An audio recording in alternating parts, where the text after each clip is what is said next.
আমন্ত্রণ দীপ্ত সংবাদে আপনাদের সাথে আছি আমি ইয়াসমিন সুমনা।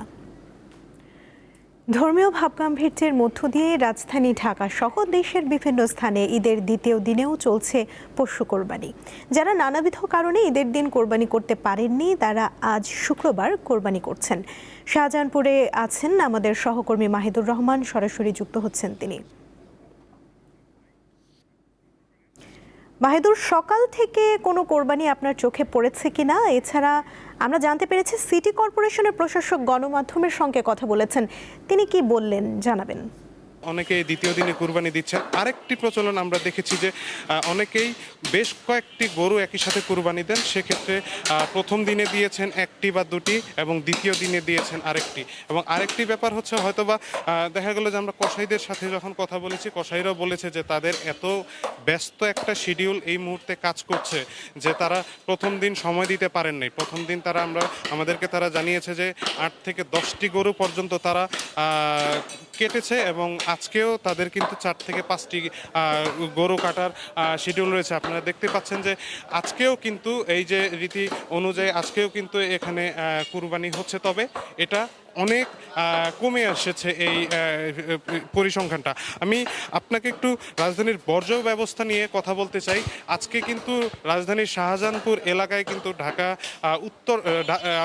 ঢাকা দক্ষিণ সিটি কর্পোরেশনের যিনি প্রশাসক তিনি কিন্তু নিয়মিত পরিদর্শন করছেন তার যে এরিয়াটুকু, এবং পরিদর্শন শেষে তিনি আজকে ব্রিফকালে বলেছেন যে সিটি কর্পোরেশনের শুধু কাজ রাস্তাঘাট যেগুলি আছে এই রাস্তাঘাটের বর্জ্যগুলি সরানোর, কিন্তু আজকে তিনি যেটি দেখেছেন যে বিভিন্ন জায়গায় যে অস্থায়ী হাটগুলো বসেছিল গরুর হাট, সেই গরুর হাটে যাদেরকে ইজারা দেওয়া হয়েছে এই ইজারাদারদের কিন্তু একটা দায়িত্ব ছিল যে এই গরুর হাট শেষ হয়ে যাওয়ার পরে কিন্তু তাদেরকে এটি পরিষ্কারের দায়িত্ব দেওয়া হয়েছে। কিন্তু এখানে তারা দেখেছেন যে গরুর হাট তারা সেভাবেই রেখে গিয়েছেন, অর্থাৎ গরুর হাট শেষ হয়ে গিয়েছে এবং তারা কিন্তু এর পরবর্তীতে আর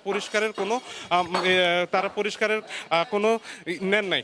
সেক্ষেত্রে আজকে আব্দুল সালাম জানিয়েছেন যে যারা এই ধরনের কাজ করেছে পরবর্তীতে তাদেরকে পেনাল্টি করা হতে পারে এবং তারা এটাও দেখবেন যে ভবিষ্যতে যেন তাদেরকে আর কোনো ধরনের ইজারা দেয়া না হয়। তিনি আজকে সারাদিনই পরিদর্শন করবেন এবং তিনি এটি আশাবাদ ব্যক্ত করেছেন যে আগামী 72 ঘন্টার মধ্যেই কিন্তু তিনি বলেছেন যে ঢাকা শহরের অধিকাংশ বর্জ্য তিনি পরিষ্কার করে ফেলবেন।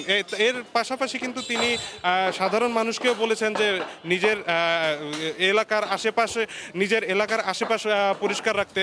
আমরা দেখেছি যে ব্লিচিং পাউডার কিন্তু সর্বত্রই ছিটানো হচ্ছে এবং যে কর্মীরা আছেন সিটি কর্পোরেশনের পরিষ্কার পরিচ্ছন্ন কর্মীরা তারা কিন্তু 24 ঘন্টায় কাজ করছেন। তো আপাতত আমার কাছে এই মুহূর্তে ছিল সর্বশেষ পরিস্থিতি। সুমনা। মাহিদুর, ধন্যবাদ আপনাকে।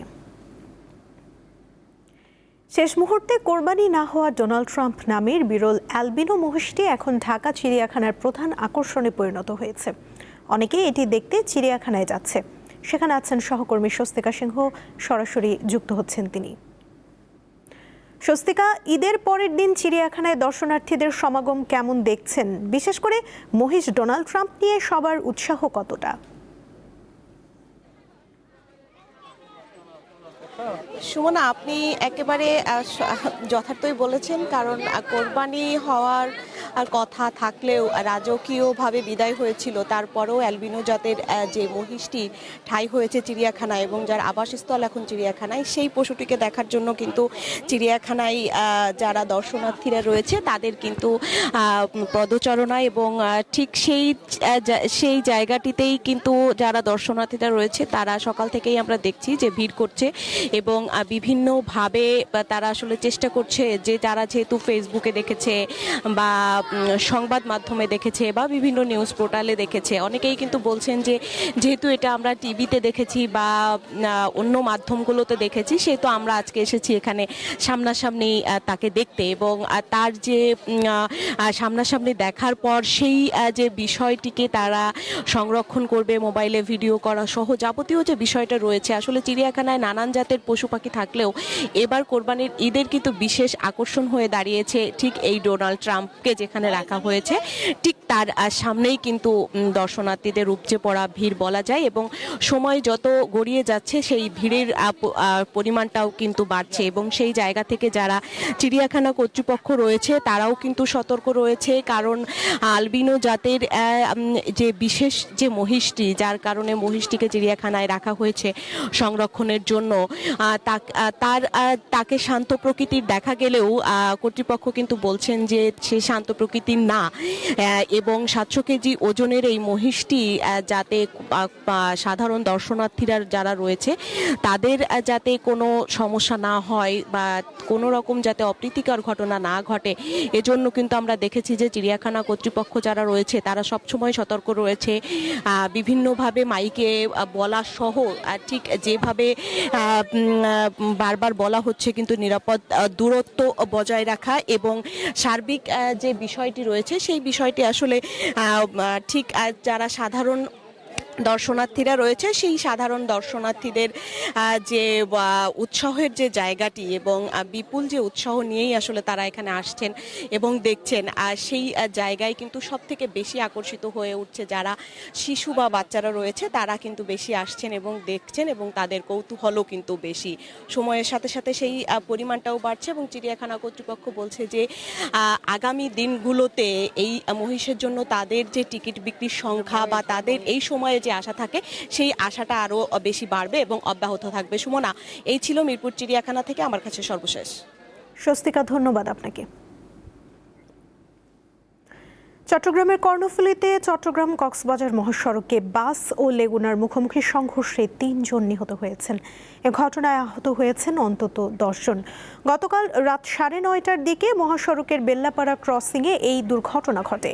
প্রত্যক্ষদর্শীরা জানান, চট্টগ্রামগামী ইগল পরিবহনের একটি বাস আরেকটি বাসকে ওভারটেক করার পর লেগুনার সাথে মুখোমুখি সংঘর্ষ হয়। এতে ঘটনাস্থলেই মারা যান 3 জন। আহতদের চট্টগ্রাম মেডিকেল হাসপাতালে ভর্তি করা হয়েছে। এদিকে বগুড়ার শেরপুরে গতকাল রাত 9:45টার দিকে মোটরসাইকেলের ত্রিমুখী সংঘর্ষে 2 কিশোর নিহত হয়েছে। এ ঘটনায় আহত হয়েছেন 4 জন।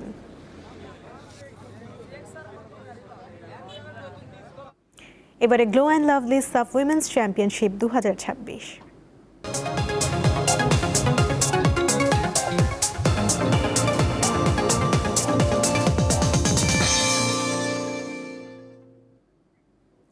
নারী সাফ চ্যাম্পিয়নশিপে মালদ্বীপকে হারালেও গোল ব্যবধান নিয়ে সন্তুষ্ট নন বাংলাদেশ নারী দলের প্রধান কোচ পিটার বাটলার। খেলার মাঝে ঝিমিয়ে পড়াটাই বড় ভুল বলে মনে করেন তিনি। আর টুর্নামেন্ট থেকে বিদায় নেওয়া মালদ্বীপের কোনো আক্ষেপ নেই। লক্ষ্য ছিল ব্যবধান আরও বাড়ানোর। মাঠের পারফরমেন্সে শুরুতে তার প্রভাব ছিল ঠিক, হঠাৎ খেই হারিয়ে ফেলাটা ছিল মালদ্বীপ কন্যাদের জন্য সৌভাগ্যের। শেষমেশ 4-2 গোলের জয় বাংলাদেশ নারী দলের। ইংলিশ FA কাপেও এমনটা হয়, এটাই ফুটবল। একবার এগোবেন, একবার পেছাবেন। আমরা দ্রুত 2 গোল করার পর ছন্দহীন হয়ে পড়েছি। এই সুযোগটা ওরা নিয়েছে। জয় পেয়েছে দল। ম্যাচ শেষে এটাই বড় বিষয় কোচের কাছে। পরের ম্যাচ ভারতের বিপক্ষে, তাই প্রস্তুতিও হবে জোরালো। আরও গোলের প্রত্যাশা ছিল। আমি হতাশ। যাক, পয়েন্ট পেয়েছি, এটাই বড় সাফল্য।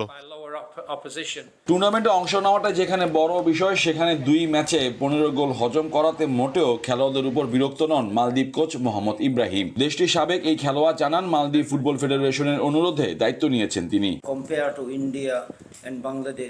মূলত আমি অনূর্ধ্ব 17 দলের কোচ। আমাকে বলা হয়েছে সাফ টুর্নামেন্টে নারী দলের দায়িত্ব নিতে। আমি ফেডারেশনকে জানিয়েছিলাম, ফলাফল নিয়ে আমাকে কোনো দোষারোপ করা যাবে না। খেলোয়াড়রা 2 বছর ধরে কোনো আন্তর্জাতিক ম্যাচ খেলে না। তাদের কাছ থেকে সাফল্য চিন্তা করা বোকামি। বি গ্রুপে নিজেদের দ্বিতীয় ম্যাচে 31 মে ভারতে মুখোমুখি হবে বাংলাদেশ নারী দল। সহজ ম্যাচ কতটা কঠিন করে জেতা যায় তারই মঞ্চায়ন হলো জওহরলাল নেহরু ফতেদা স্টেডিয়ামে। মালদ্বীপের মেয়েদের কপাল পুড়িয়ে শেষমেশ 3 পয়েন্ট নিয়ে এবার পরের ম্যাচে প্রস্তুতি শুরু পিটার বাটলার শিষ্যদের। মোহাম্মদ হাসিব, দীপ্ত স্পোর্টস, গোয়া, ভারত। দর্শক, নারী সাফ চ্যাম্পিয়নশিপ কভার করতে ভারতের গোয়ায় আছেন আমাদের সহকর্মী মোহাম্মদ হাসিব, যুক্ত হচ্ছেন তিনি। হাসিব, বাংলাদেশ দল আজ কি করছে, তাদের পরবর্তী ম্যাচ কবে, বিস্তারিত জানাবেন।